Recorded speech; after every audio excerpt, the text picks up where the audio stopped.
Bonjour à tous, c'est Crypto Kaiser. Nous sommes mardi, analyse des cryptos du rang 51 au rang 250. Quels sont les cryptos qui performent? Quels sont les cryptos les plus recherchés sur Internet? Quelle est la crypto du jour et quel est l'état du marché actuel? Nous allons voir tout ça en une douzaine de minutes. C'est parti.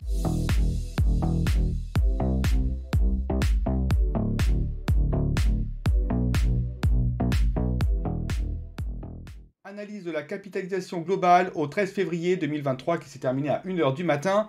Le marché crypto total enregistre une petite baisse de 0,89% à 1053 milliards de dollars. Le Bitcoin, lui, enregistre une légère hausse de 0,04% à 21 797 dollars. L'Ethereum accuse une baisse de 0,65% et les altcoins en général une baisse de 1,85%. Je continue avec l'analyse graphique du Bitcoin. Donc ce qu'on peut voir ici, c'est que sur la journée d'hier, on a eu quand même des vendeurs qui étaient particulièrement agressifs, mais les acheteurs étaient présents, donc tout va bien. On est resté un peu au-dessus de ce support, on l'avait franchi, on est resté au-dessus. Ce support-là, qui tient pour le moment, il tient sur la lagging span, il est venu buter dessus. Les prix sont venus buter dessus, on a fait une tentative de percée qui a échoué. Donc maintenant, nous sommes en attente de la divulgation des chiffres de l'inflation côté USA qui devrait sortir vers 14h30. Donc c'est là qu'on aura, à mon sens, une direction du marché. Si vraiment les chiffres sont pas bons, alors il faudra peut-être prévoir une direction vers le sud pour toucher pourquoi pas les 0,38 de Fibo ici, ou au pire, je dirais les 0,5 de Fibo jusqu'ici. Ensuite, nous aurons le nuage daily qui pourra nous servir de support pour réintégrer le nuage mensuel. Encore une fois, il faudrait plutôt qu'on reste dans ce nuage mensuel, ça serait de bon augure pour la suite. Si on passe dessous et qu'on reste dessous, là par contre, il faudra peut-être un peu revoir nos plans. Mais pour le moment, pas vraiment de signaux clairs. Nous attendons, si jamais les nouvelles sont bonnes, par contre, on peut espérer reprendre de l'amplitude et repartir attaquer ces résistances ici qui sont vraiment très difficiles à passer. Il faudra également pour ce faire une hausse des volumes, car comme vous pouvez le voir ici, les volumes sont en baisse, donc il faudrait vraiment plus de volume pour avoir plus d'amplitude et pour pouvoir casser ces fameuses résistances. Donc ça, l'avenir nous le dira, et l'avenir c'est à 14h30. Je continue avec le Fear and Greed. Alors, qu'est-ce qu'on peut dire? On est pile poil sur le neutre, ce qui catalyse bien le fait que le marché attend les fameux chiffres du CPI, de l'inflation, chiffres qui vont venir maintenant rapidement. Je continue avec le classement donc des 15 cryptos à plus forte capitalisation. Donc déjà, on peut dire qu'on a perdu 10 cryptos sur CoinGecko. Il y a des projets qui ont fermé la porte. Concernant le classement, il n'y a aucun changement à vous signaler. Tout est idem à hier. Côté volume, on a quand même quelques volumes. Bon, c'est pas énorme, il y en aura sûrement plus demain une fois qu'on a eu les chiffres de l'inflation. Et concernant la variation des prix, la plus forte baisse revient au BNB qui a perdu 6%. Ceci peut s'expliquer par le fait que la SEC, encore elle, a interdit à Paxos d'émettre les stablecoins BUSD sous prétexte que cette dernière n'a pas enregistré le BUSD comme titre. Et évidemment, Paxos n'est pas d'accord parce que pour elle, ce n'est pas un titre, elle n'avait donc pas à le faire.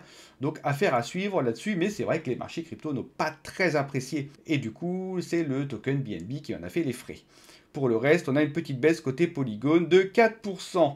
Je continue avec les cryptos qui ont le mieux et le moins bien performé sur la journée d'hier. J'ai fait une triple analyse, une prix, une volume et une dernière sur le classement. Côté prix, on peut voir que c'est le Terra Classic USD qui a pris 20%, c'est énorme. Le Terra Classic USD, pour rappel, c'est le fameux UST qui avait complètement dépeg, le gros crash de Luna. Là. Mais il y a des rumeurs comme quoi il pourrait retrouver sa parité avec le dollar. Et du coup, forcément, il y a de la spéculation derrière, c'est très spéculatif, il a pris 20%. Mais est-ce qu'il pourra retrouver son ancien niveau de 1 dollar? Ça paraît très compliqué, mais bon, tout est possible au crypto. Mais bon, voilà, en tout cas, il a pris 20%. Ensuite, nous avons Binary X, qui est une plateforme de gaming, NFT et DeFi, qui a le vent en poupe aussi. Celle-là, elle a pris 18%, 71% de volume et 16 places en plus. Bravo à Binary X. Ensuite, côté volume, c'est le Liquidity USD qui a bien performé. Ça, c'est une plateforme de lending auprès de nos ETH et en retour, nous avons des LUSD qui est un stablecoin. Ensuite, en volume, belle augmentation de volume pour le Pax Gold également. Pax Gold, qu'est-ce que c'est? C'est un token digital, évidemment, mais qui est adossé à de l'or physique. Ça a bien plu, ça essaie de simuler finalement la valeur refuge de l'or. Donc bravo. Ensuite, on a le Convex Curve, ça c'est le jeton de gouvernance du protocole Curve, le fameux exchange décentralisé, qui a pris 22 places au classement. Et ensuite, on a encore le Terra Classic USD qui a pris 18 places. Pour les tokens qui ont le moins bien marché, on a Scale qui a perdu 12%. Donc Scale, c'est une blockchain compatible Ethereum hein, qui permet de créer des sidechains sur Ethereum. Donc elle est rapide, sécurisée, etc. Ensuite, on a Rocket Pool qui a perdu 11%. Rocket Pool, ça c'est la fameuse plateforme de staking ETH qui permet de staker à partir de 16 ETH et même de monter un nœud pour toucher des rewards de plus de 7% sur les ETH avec des RPL. Donc ça c'est pareil, petite baisse par rapport à Rocket Pool. Ensuite, côté volume, on a une belle baisse de volume pour le Dejitaru Tsuka.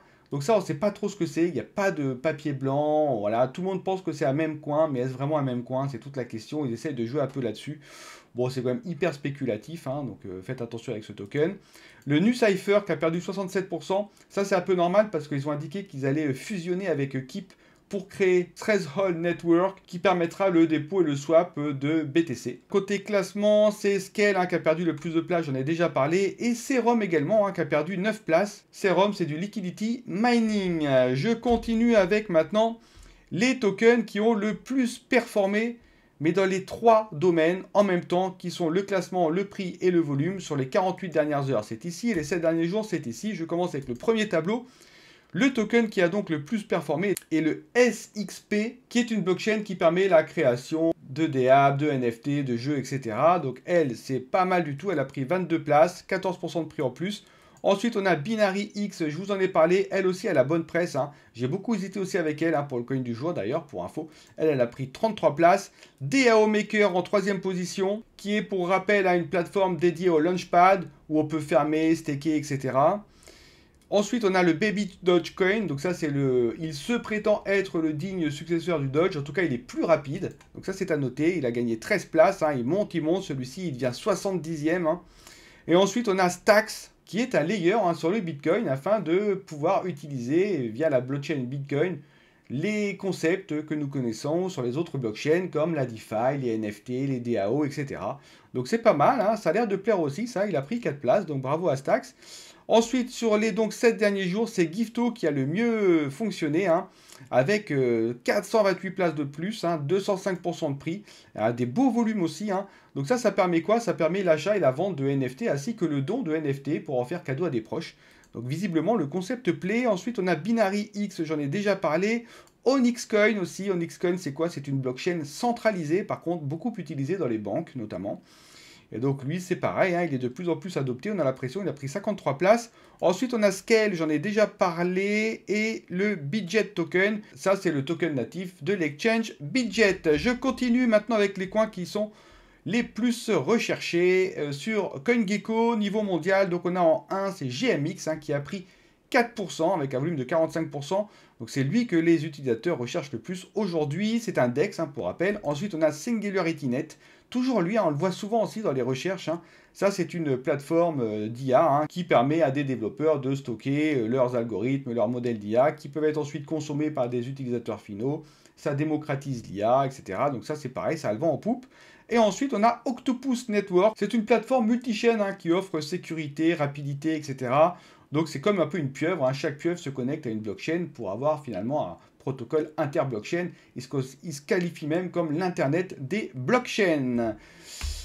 Je continue avec le calendrier économique. Alors, grosse journée aujourd'hui, hein, attention, hein, nous sommes le 14 février, hein, comme indiqué dans mes vidéos précédentes. Hein, donc, nous avons le CPI ici. Hein. Donc, ça a été modifié, les chiffres, hein, comme vous pouvez voir. Donc, on est à 6,4%, on attend 6,2%. Donc, on va vraiment scruter ce chiffre. Est-ce qu'on sera au-dessus ou au-dessous? Ceci influencera la direction du marché, donc il faut bien suivre ça. Ensuite, sur le mois, on était à 0,1, on prévoit 0,5. Donc, on prévoit une augmentation de l'inflation sur le mois de janvier, mais accord CPI qui reste identique. Donc, l'augmentation serait plutôt sur les denrées et sur les énergies. Voilà, je termine donc avec le coin du jour qui est Fetch AI. Et Fetch AI, c'est quoi finalement? Ça permet d'automatiser des domaines qui nécessitent une charge opérationnelle qui peut être importante. Donc, c'est une sorte de réseau, hein, peer-to-peer, d'agents autonomes, d'agents économiques et autonomes, ils appellent ça, qui ont des tâches spécifiques à réaliser dans divers domaines. Donc ça peut être le règlement de litiges d'assurance, quand il y a des litiges, retrouver les parties prenantes, comprendre le litige, expliquer, etc. Ça peut être dans la livraison des produits, il y a des retards, les adresses qui ne sont pas bonnes, tout ça, il faut essayer de tout remettre au carré. Il y a également dans le passage d'ordre au niveau des marchés, hein, quels sont les ordres les plus pertinents à passer, avec le moins de frais, etc. Donc tout ça, c'est complètement dopé à l'intelligence artificielle. Ça récupère des informations du monde réel et de l'historique. Ces agents-là sont complètement autonomes et ils sont capables de s'auto-adapter et d'apprendre de leurs erreurs. Donc ça fait tout un réseau d'IA sur plein de tâches différentes qui est capable d'évoluer pour avoir quelque chose de particulièrement efficace. Donc ça se base aussi sur la technologie blockchain avec des graphes acycliques, nous avons des jetons qui sont avec, et nous avons toute la sécurité, la transparence et la rapidité de la blockchain derrière. Donc c'est vraiment un projet de grande ampleur, c'est un projet qui plaît, c'est un projet qui évolue, et donc je pense que voilà, il en a encore sous le pied et il peut aller encore plus loin. Le graphe le prouve notamment, il a encore une marge de progression à la hausse. Tout ce qui est métrique sociale, etc., c'est excellent sur Fetch.ai, donc il n'y a aucune raison que ce token n'évolue pas à la hausse. Je vous montre également d'ailleurs l'ensemble des coins du jour, hein. Tous les jours, je vous présenterai ce tableau pour vous dire exactement quand est-ce que vous devez prendre vos TP. Donc c'est pas compliqué, hein. Dès qu'il y a une case qui est rouge, qui apparaît quelque part, vous devez prendre votre TP de 30%. Pour rappel, ma stratégie, c'est que je prends toujours des TP de 30%. Quand le token a fait un bond de 30%, je prends un TP de 30%. Quand il est arrivé à 60%, je reprends un TP de 30%. Et quand il est arrivé à 90%, je reprends un TP de 30%. Voilà ma stratégie. Et donc, du coup, là, ce qu'on peut voir, c'est que par exemple, hier, Tabou, il était rouge ici. Ça veut dire qu'il était à 100,59% de gain. Donc, j'ai repris un TP de 30%. Et maintenant, vous voyez, aujourd'hui, c'est vert. Ça veut dire que j'ai plus de TP à prendre. Et d'ailleurs, le token est redescendu à 73,26%. Donc tout ça, les pourcentages là sont calculés évidemment depuis la date de mise en ligne de ma vidéo. Et donc je pars du principe que j'achète moi les tokens en tout cas lorsque je mets en ligne ma vidéo. Et comme ça, c'est à partir de là qu'est calculée la prise de pourcentage. C'est tout. Donc pour aujourd'hui, ce que je peux vous dire, c'est qu'il n'y a aucun TP à prendre sur les coins du jour. Je reviens du coup sur mon écran. Juste pour vous dire qu'il n'y a aucun sponsoring, je pense que ça vous le savez maintenant, mais je le redis parce que c'est important. Je ne touche pas d'argent par rapport aux coins que je mets en coin du jour. N'oubliez pas également de liker, de vous abonner et de mettre des commentaires. C'est toujours bien de partager les pépites ou si vous avez des remarques par rapport à mon émission, je suis tout à fait preneur. Et quant à moi, je vous retrouverai donc du coup demain matin pour l'analyse des cryptos du rang 251 au rang 500. Bye bye!